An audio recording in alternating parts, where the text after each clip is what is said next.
ছেলেটাকে ছেলে বা মানুষ বানান, মেয়েটাকে মানুষ বানান, ইনসান বানান, ইনসান, নট ইকোনমিক্যাল অ্যানিম্যাল। শুধু অর্থনৈতিক প্রাণী বানায়েন না, মানুষ বানান। এই কথার অর্থ হইল শুধু উপার্জন করতে পারে কোনো না কোনোভাবে, শিক্ষার মাধ্যমে হোক অথবা না শিক্ষা হোক, কোনো না কোনোভাবে পয়সা রোজগার করতে পারা, এটা যথেষ্ট না, এটা যথেষ্ট না। আমার ছেলে কামাই করে, এটা যথেষ্ট না। আমার মেয়ের জামাই রোজগার করে, এটা যথেষ্ট না। বরং ঈমান, ইসলাম, সিজদা, আখলাক, চরিত্র, হালাল হারাম, পাক নাফাক, পবিত্রতা অপবিত্রতা, 5 ওয়াক্ত নামাজ, বন্দিগি, এইটার নাম হচ্ছে মানুষ। এইটার নাম কি বলেন না?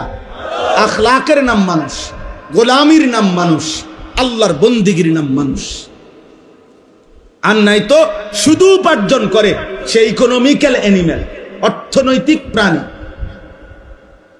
সে শুধু উপার্জনকারী প্রাণী, যে শুধু রোজগার করে, উপার্জন করে কোনো না কোনো ভাবে, হয় পড়ালেখা করে নয়তো পড়ালেখা ছাড়া। কিন্তু মানুষ হওয়া ভিন্ন জিনিস, মানুষ হওয়া ভিন্ন জিনিস।